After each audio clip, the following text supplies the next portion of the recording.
It is, of course, another day of political drama. There's more than that as well. There is a sense of this reordering of our politics happening around us with Brexit at the heart of it. So to talk about the drama, but also to an extent about the longer term as well, Sonia Sodha is on the line, chief leader writer at The Observer, former advisor to Ed Miliband, and Camilla Cavendish, Lady Cavendish, a former head of the Downing Street Policy Unit under Mr. Cameron, now senior fellow at Harvard University, is here in the studio. Morning to you both. Morning. Morning. Let's start with the Conservatives, Camilla Cavendish. Has the split already happened? Yes, I think the split has already happened, and I think Mrs May is constantly trying to hold her party together. When she's knowingly and deliberately tacked to the right, she lost about 33 moderate Conservatives in the 2017 election. She has not stood up to the infiltration of the party by UKIP. She has done very little to defend Conservatives who are under attack from UKIPers and hard Brexiteers. And I think it's irrevocably split. And I think the terrible irony is that it's not at all clear what the Conservative Party is for anymore, apart from to leave Europe and keep Jeremy Corbyn out, which is not a good prospectus on the doorstep at the next election. And yes, I think actually she's put party before country for the last 2 years, and she now needs to put country first because the party is split. We'll come back to what she should do now in a second. Sonia Sodha, looking at Labour, it's interesting, isn't it, what went on yesterday and the whipping arrangements. Is it fair to say that they are now beginning to coalesce around the idea of staying in the single market after all, and that would be a really considerable difference with the Conservatives, obviously, and something that they could potentially take into an election quite successfully with a lot of their supporters? Yes, I think that's right. I think a lot of people were quite pleasantly surprised, actually, at how pragmatic the Labour Party position is shaping up to be. So you had Keir Starmer explicitly saying yesterday, look, Common Market 2.0, being in a single market and customs union may not be ideal from the perspective of the Labour Party, but it's something that we're happy to whip our MPs behind. So I think that's actually a very significant development. Whether that creates a sort of parliamentary majority in terms of a softer Brexit in the sort of over the next few days is something that I think still remains to be seen, though, because we saw that neither the customs union option nor the softest Brexit option were able to garner a majority. And there's a lot of scrutiny being applied to the independent group this morning because they voted against both of those options. And I think there's a lot of anger on the left and some of their former colleagues saying, well, they aren't being pragmatic, are they? I think, to be fair to them, though, it's quite a difficult ask in some ways. I think we've got ourselves into a bind where the UK has agreed to a sequencing with the European Union where we leave and only then do we determine the future relationship. And I think there'll be really strong concerns amongst some people who are in favour of a second referendum that, well, if we vote for one of these soft Brexit options, this Parliament can't bind a future Parliament. So what if we vote for a soft Brexit option, vote for a Theresa May-style withdrawal agreement, leave the EU, then we have a general election, and then we see a Tory majority elected. So you could end up seeing Parliament vote for a soft Brexit option, but being later on down the line, that not actually what we're seeing as a result. So I'm pretty sure there's going to be some concerns around that. Camilla Cavendish, what do you think is going to happen?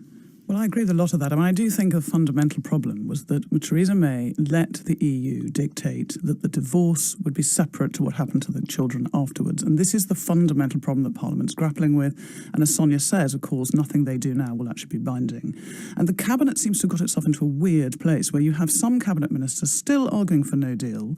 And it's not a noble patriotic act. It would be an act of disastrous self-harm for the country and also, of course, for the Conservative Party.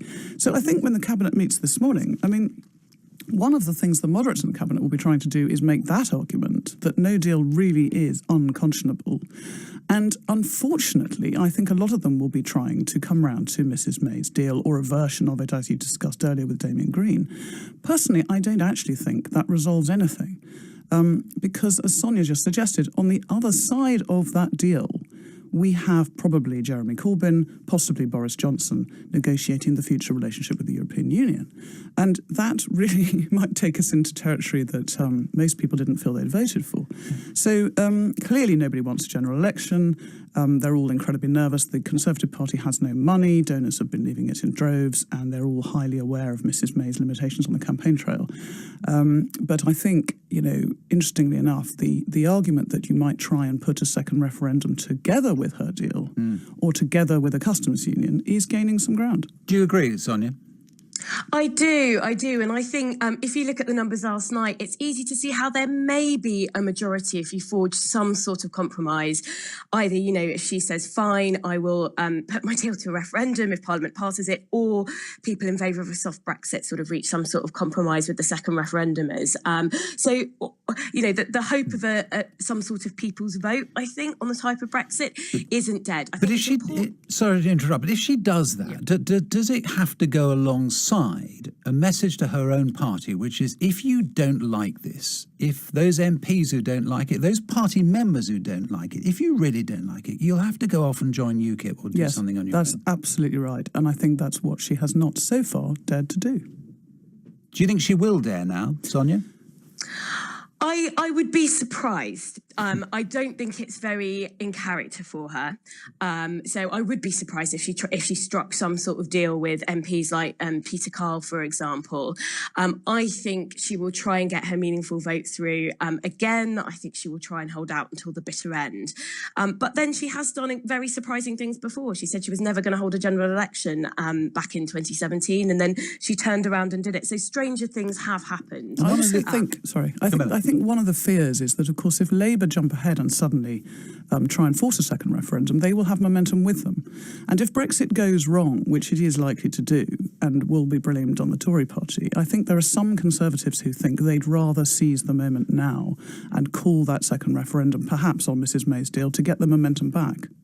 Gosh, which would then bring us into a whole new set of discussions. and I mean, crucially, Indeed. it would mean delaying the whole thing as well. Of course, and that depends on the EU. Which we haven't even got time to go into.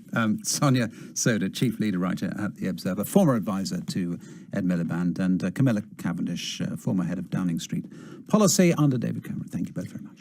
Our editors today were Purvi Patney and Tom Fielden. Have a very good day.